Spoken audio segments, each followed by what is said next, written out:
कविराज, याचा अर्थ औरंगजेबानं आपलं हुकमी अस्त्र बाहेर काढलंच तर? जी, फितुरीचं अस्त्र, आणि त्यात तो वाकबगार आहे. कविराज, एक ना एक दिवस औरंगजेब या पायरीवर येणार याची आम्हाला कल्पना होतीच. राजन, त्याने आता वतन देण्यास सुरुवात केली. नाही नाही, खूप सौम्य शब्दात बोलतात कविराज. औरंगजेब वतन देत नाही, वतनाचे तुकडे फेकतो. आणि वतनासाठी लोभी असलेल्या माणसांना काय, तुकडा कुणी फेकलाय याच्याशी त्यांना काहीच मतलब नसतो. जी राजन. कविराज, या पुढच्या काळात औरंगजेब वतनाचे कागद आणि मोहरांच्या थैल्या घेऊन बसलेला दिसेल. बघत राहा. तू राजन, यामुळे आपल्या स्वराज्य कार्यात बाधा येईल. त्याचं काय, आपली माणसं जातील. कविराज, जाणाऱ्यांना काय कुठलंही निमित्त पुरतं. म्हणजे रुसणारा माणूस हा कशावरूनही रुसू शकतो, तसंच आहे. पण ज्यांना खरी माया असते, ज्यांचं खरं प्रेम असतं, ती माणसं कितीही प्रतिकूल काळ आला तरी बदलत नाही. ती नदीसारखी असतात. म्हणजे गढूळ पाण्याचा पूर आला म्हणून नदी आपलं पात्र बदलते का? तसंच आहे. आपली माणसं शेवटी आपलीच असतात. जी राजन, परंतु धाक असायलाच पाहिजे राजन. तसे एक खरमरीत खलिते लिहित होत आम्ही. खलिते लिहा कविराज, परंतु खरमरीत कशाला? खलित्याचा मजकूर समजुतीचा असावा, पण त्यातून समज देण्याचा भावार्थ निघावा. खलित्याचा मजकूर आदराचा असावा, पण त्यातून आदरयुक्त धाकाचा भावार्थ निघावा. राजन? होय कविराज. कविराज, माणसं दुखावून चालणार नाही. काहीही झालं तरी शेवटी आपली माणसं आहेत ती. आणि स्वराज्यात फितुरीचा खंडोजी खोपडे होतो हे सगळेजण जाणून आहेत. त्याचबरोबर स्वराज्यात सर्वात आधी रयतेचं हित पाहिलं जातं, मग बाकीच्या गोष्टी, हेही जाणून आहेत. त्यामुळं फंद फितुरीला इथं वाव नाही. पण तुम्ही म्हणता त्याही गोष्टीत तथ्य आहेच.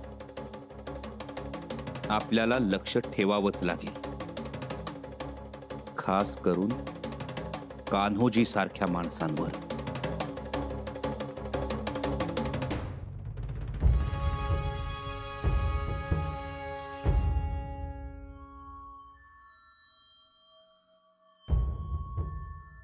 अहो मालक, काय चाललंय मनात जरा सांगा तरी.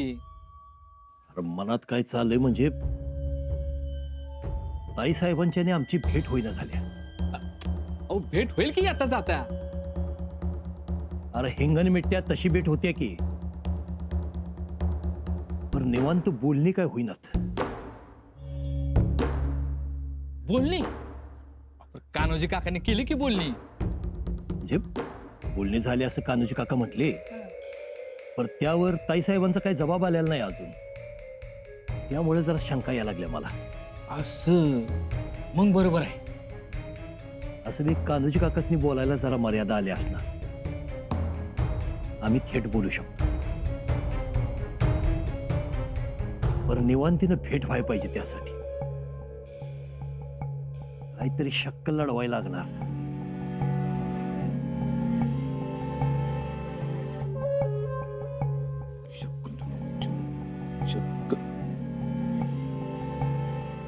मालक, मालक, एक सुचू का? बोल. शक्कल आहे. अरे बोल की पाटशिरे. आपल्या पिताश्रींच्या म्हणजे बाबासाहेबांच्या दर्शनाला म्हणून घेऊन जा की राणे साहेबांना समाधीवर. आमच्या बाबासाहेबांची समाधी? होय की. नवी बांधलेली समाधी दाखवणं बी होईल आणि तिथं थोडा निवांतपणा बी मिळेल. हा, आणि तुम्ही बाबासाहेबांची इच्छा होती वतन मिळावं म्हणून, ते तुम्ही द्या असं म्हणून समाधी मोर शबूतच घ्या की राणे साहेबांकडून. शाबास,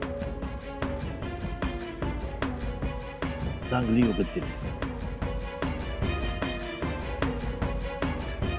घ्या.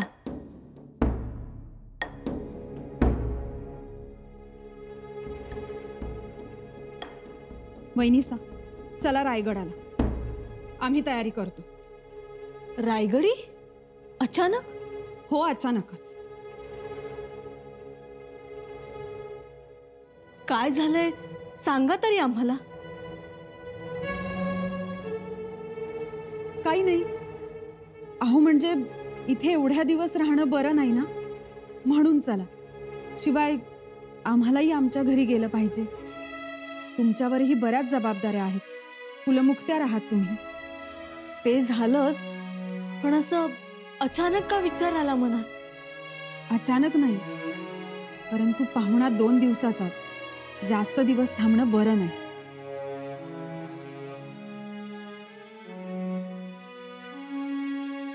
याचा अर्थ काहीतरी बिनसलाय. अहो काही नाही. बघू.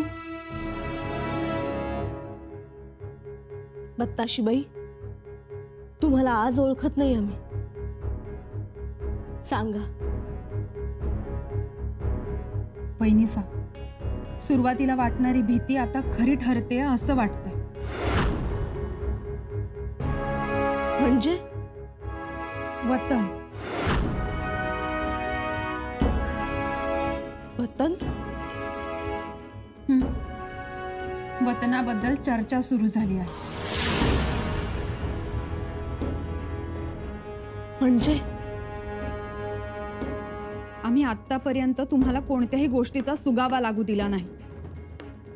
आपण इथे शृंगारपुरात आल्यापासून कान्होजी काकांची जीभ सैलावण्याचा प्रयत्न करत होती. म्हणजे तसे ते धजावले नाहीत, पण प्रयत्न मात्र सुरूच होता. 2-3 वेळा आम्ही चर्चा सुद्धा ऐकली वतनाबद्दल आणि कान्होजी काकांना तशी समज दिली. वहिनीसा, कान्होजी काका गप्प बसले, परंतु आता तुमचे दादासाहेब ते अधीर झाले आहेत.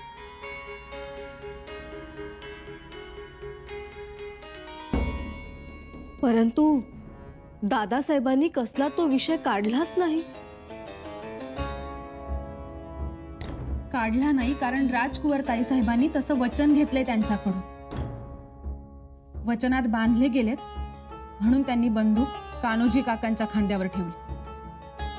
आम्ही त्यांना समज दिली.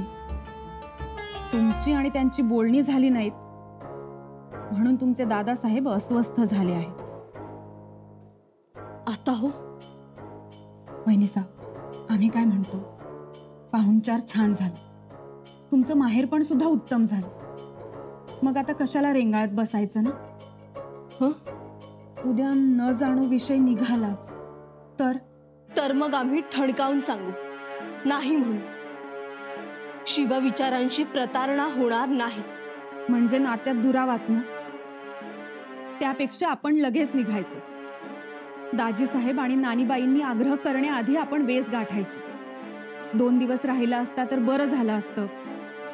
तुम्ही गेल्यानंतर आम्हाला करमणारच नाही. असं ऐकण्याआधीच आपण रायगडावर पोहोचलं पाहिजे. ठीक आहे. कदाचित आज जेवताना तुमच्या समोर विषय निघेल. तुम्ही आजचा दिवस टाळा. काहीतरी कारण सांगा, पण समोर भेट नकोच. ठीक आहे. आलं आमच्या लक्षात. ताईसाहेब,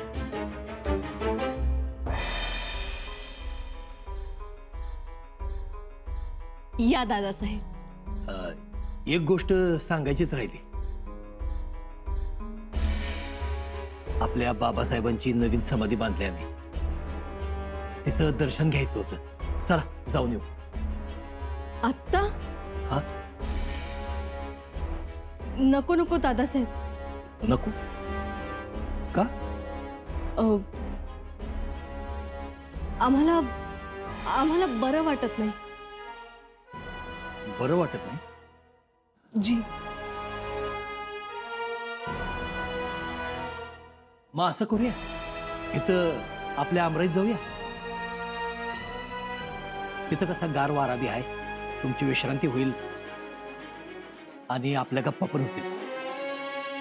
चला. दादासाहेब, खरंच नको आहो. म्हणजे आज नको, उद्या परवा जाऊ. नाही पण ताईसाहेब, आम्ही म्हणून दादासाहेब, ऐका आमचं. नकोच म्हणताय? राहिलं पर उद्या जायचं एवढं लक्षात ठेवा बरं काय. जी. उद्या.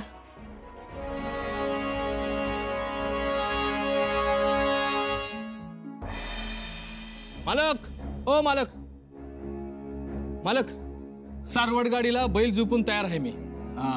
आल्या का राणी साहेब? नाही.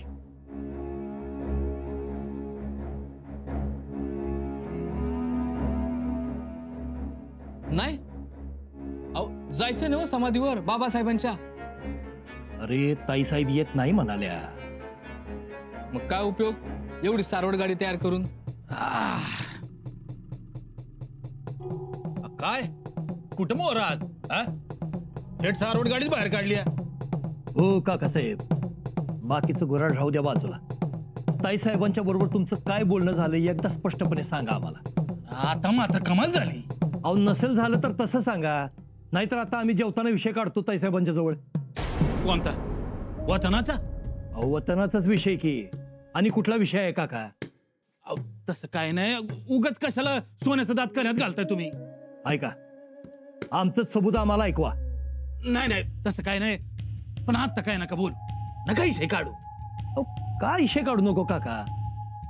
तुम्ही म्हणताय तुमचं बोलणं झालंय म्हणून, पण ताईसाहेबांनी कुठं उत्तर दिलंय आम्हाला? एखादा सबूत त्यांच्याकडनं यावा का नाही आता पातूर? का दादासाहेब वतनाच्या विषयाचा आशानं असं करूया? कनोजीराव, अहो एवढा नाजूक विषय, बरं उत्तर द्यायचं तर विचार करून उत्तर द्यावं लागणार ना. घाई गडबड आपल्याला, त्यांना आहे का? आणि त्या कशा धमाधीराच्या आहे. काका, दम धीर लई झाला आता. बस, आता जेवणाच्या पंक्तीला आम्ही विषय काढणार. ऐपते, जी मालक. पंक्तीच्या वेळी ताईसाहेबांच्या बाजूला आमचा पाठ लागेल असं बघ. पळ लवकर, वेळ काढायचा नाही. जी जी मग. आम्ही आता थांबणार नाही काका. आज जेवणाच्या पंक्तीला एक वेळ मीठ नसेल तर वतनाचा विषय तो हमखास असेल.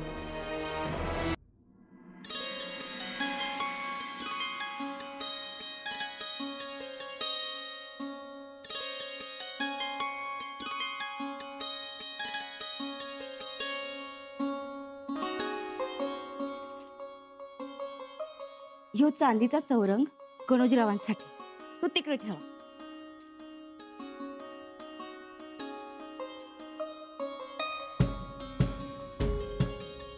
ह्यो चांदीचा दुसरा चौरंग कोणासाठी? ह्यो राणी साहेबांसाठी आहे. समधी भावंड गोळ्या मेळ्याने जेवतील ना, वय तो वय तिकडे ठेवा. वय वय. चला चला, झालं का समज? झालं का पाठ मांडू? वय वय झालं झालं. मालक कवा बी येत्याल. बरं बरं, येऊ द्या येऊ द्या, आम्ही तयारीतच आहोत. आमच्या मालकांचा आणि राणी साहेबांचा चौरंग जवळ जवळ असू द्या.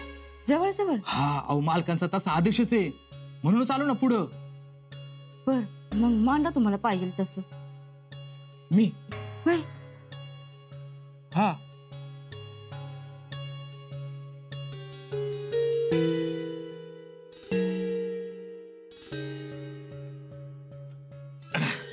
हा राणी साहेबांचा चांदीचा चौरंग, तो आमच्या मालकांच्या बाजूला. होय.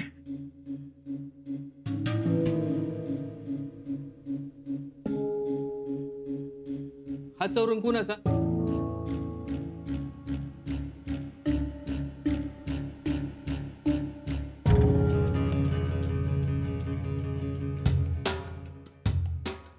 हा वाघोजीराव, असू द्या कोणचा बी.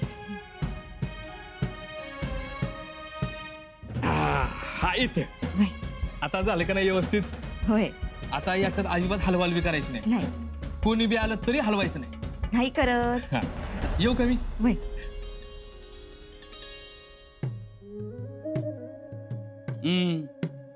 मला वाटलंच तू येऊन घोटाळा करणार ती. काय झालं? तुला कशाला नाही त्या उचापात्या? काय चाललं होतं? ठेव वता तसं चौरंग ठेव राणी साहेबांचा. अहो मालकांनी सांगितलं तसं. मालकानं काय ठाव आहे? तसं नाही, मालक म्हणलं जवळ जवळ चौरंग ठेव, बोलायचंय म्हणून. काय मैपती, जेवत्याल का बोलत्याल काहीतरी तुझं मालकाने सांगितलं की आला पळत. चल चांदीचा रंगू चाल आणि ठेव आता तिथं. ठेवतो परत बोलू नका. अरे तू ठेव र.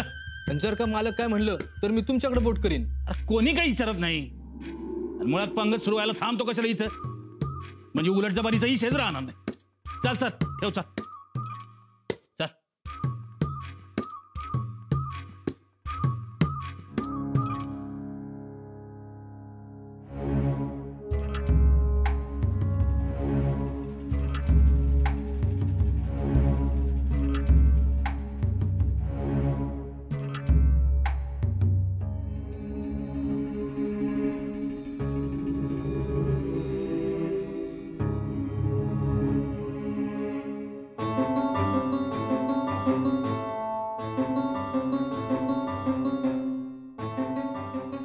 हा चल चल.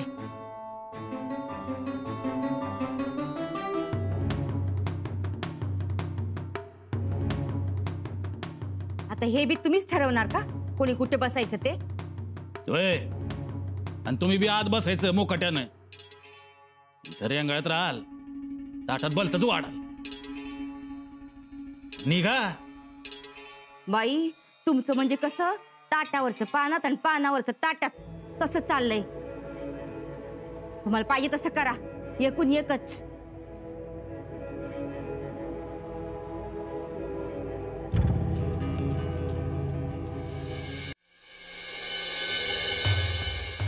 काय झालं मालक?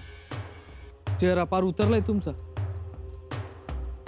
गणपती अरे ताई साहेबांबरोबर बोलणं झालं नाही आमचं.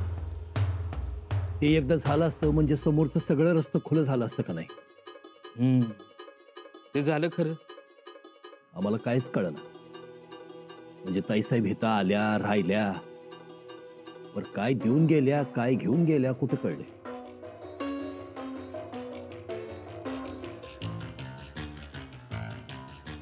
गणोजीराव तुम्ही नाराज झालात पण हा कान्होजीराव खुश आहे. आमची झाकली मूठ 1.25 लाखाचीच राहिली. नाही तर मी काय बोललोच नाही हे समजलं असत. नशीब बिंग फुटलं नाही ती.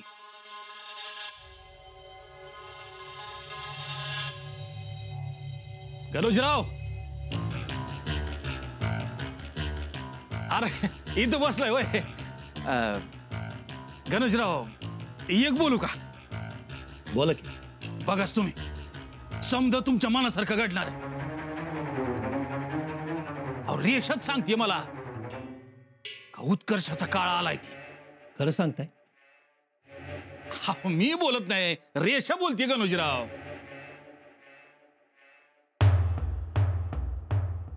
म्हणजे कान्होजी काका काय वाटते तुम्हाला? येसुबाई वतनाचा विषय राजांच्या कानावर घालतील? आता ते काय करतील ते काय ठाव नाही. आणि जरी येसुबाई साहेबांनी सांगितलं तरी राजांना आवडतंय न आवडतंय काय माहित. हा? मालक खलिता आलाय. खलिता कुणाचा? रायगडावरनं आलाय. रायगडावर? आमच्या ताईसाहेब पोचल्याचा खलिता असणार.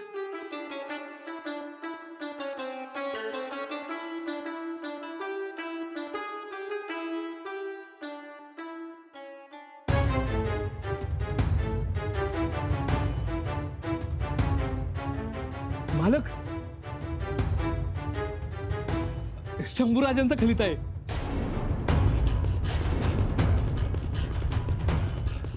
शंभूराजांचा खलिता? हा काय म्हणतात? तातडीनं गडावर बोलवले. असं? कान्होजी काका आपल्याला रायगडावर तातडीनं बोलवलंय याचा काय अर्थ असेल? कशासाठी खरिता आला? आपण तर येसुबाई साहेबांजवळ इशही काढला नव्हता. मग याचा अर्थ एकच काका, तुम्ही तुमची कामगिरी चोख बजावली.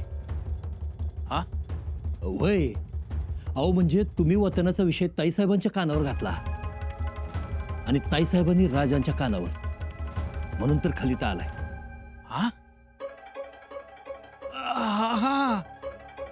पा चल तयारी कर निघायची. पण मी काय म्हणतो, एकदा पडतळून घ्या ना का बोलवलंय ते. अहो कशाला पडताळली?